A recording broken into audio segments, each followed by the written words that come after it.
This is discussion 8A. That's actually going to be two parts of the discussion today. As I said, I got a lot of stuff to cover. So I want to talk about the Abrahamic religions, and in particular, I want to talk about Christianity.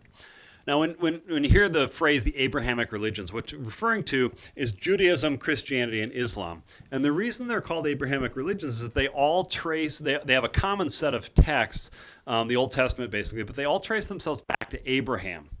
As the sort of founder of the religion. So we saw how Judaism emerged out of the Hebrew people who were descendants of Abraham, and they sort of transformed that into the religion into Judaism during the Babylonian captivity in 500s BCE. Christianity and Islam would emerge later. I'll talk about Christianity now, and I'll talk about Islam in a later lecture, but Christianity and Islam emerge out of Judaism, and they are offshoots of Judaism.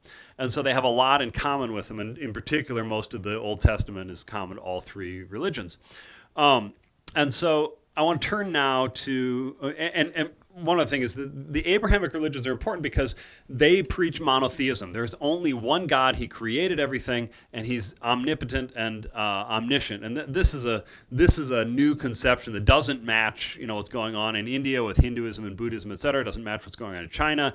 Doesn't match Zoroastrianism. So the Abrahamic religions are monotheistic, which is an interesting twist. So let me turn. I've talked about Judaism before. Let me turn to Christianity. Because Christianity emerges during the Roman Empire. We saw in the lecture today that the Roman Empire really begins, with Caesar Augustus, who rules from the 30s BCE till 14 CE. It's at this same time, under the reign of Caesar Augustus, that Christianity emerges. And Christianity, of course, is founded by Jesus of Nazareth, who lives in Palestine. Under Roman rule, he lived from about 6 BCE to 29 CE. Although those dates are a little iffy, we know that Jesus was executed by Pontius Pilate, and we know when Pontius Pilate's reign was because we have Roman records on that. There are clues in the Bible about Jesus' birth that suggest he was born in 6 BCE. Because it says he was born under the reign of Herod, who was a Jewish king under Roman control in Palestine. And the Star of Bethlehem story also lines up with a supernova in 6 BCE. So we're going to go with 6 BCE. Jesus of Nazareth was basically a Jewish preacher. He was Jewish in the sense that all of his references, all of his philosophy, all of his religious views seemed to line up with the Jewish tradition. And he came out of a Jewish community.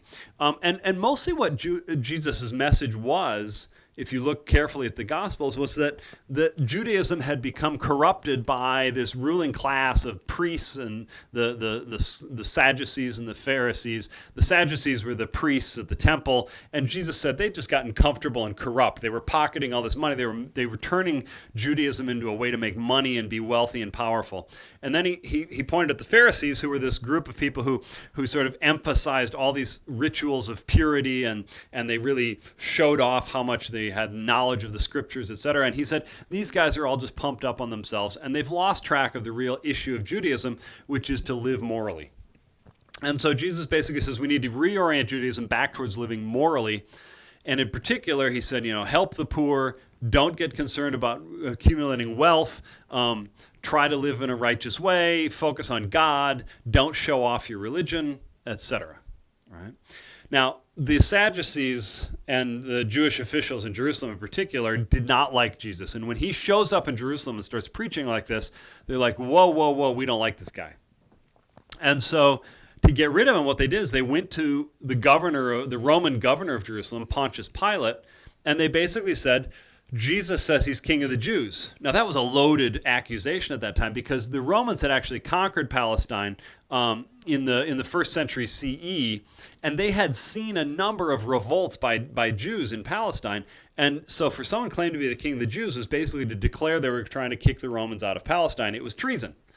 And so Jesus is arrested, and he is executed by the Romans in the standard method of execution called crucifixion. And so Jesus is crucified by the Romans on the suggestion of the Jewish leaders of Jerusalem. Now, as soon as Jesus has died, his followers are sort of like, oh my gosh, what happened here. And his followers then develop this, as they talk about what did Jesus mean, etc. You begin to see the idea emerge that Jesus was the Son of God and that he was the Jewish Messiah. Now, Judaism had a tradition at that point that at the end of time, God would send a Messiah who would sort of usher in the last judgment, etc.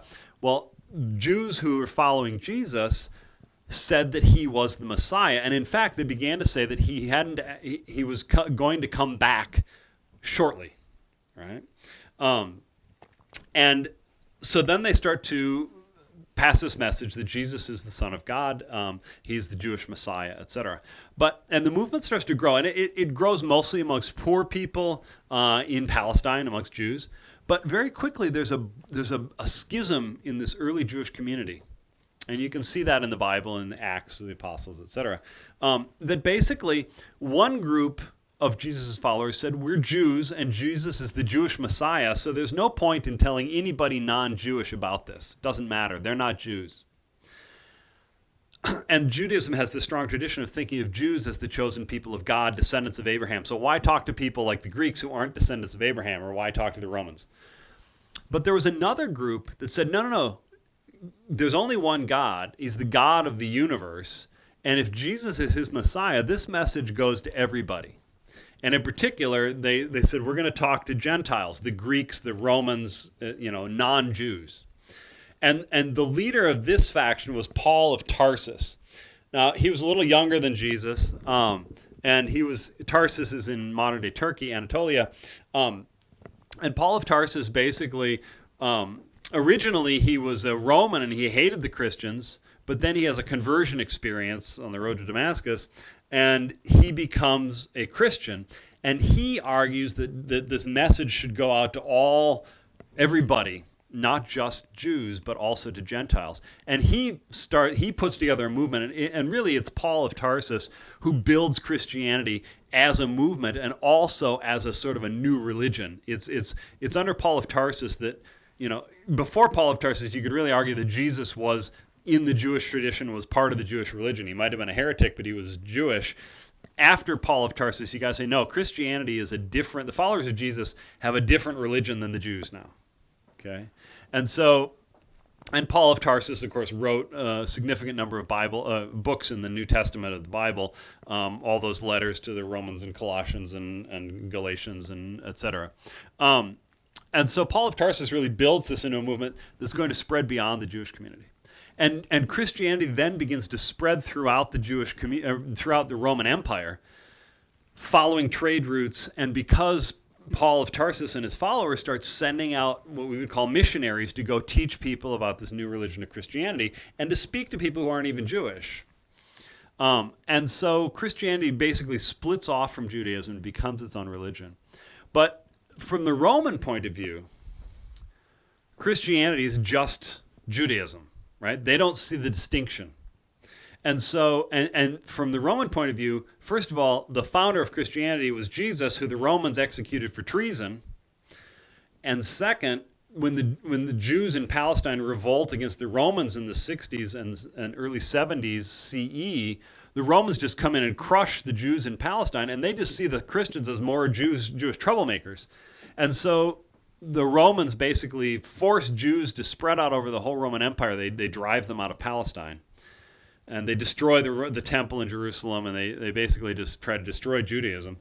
But they also start going after Christians. And as Christianity starts to spread throughout the Roman Empire, it spreads pretty fast because Paul of Tarsus is really trying to push this, and the Christian missionaries are trying to convert people.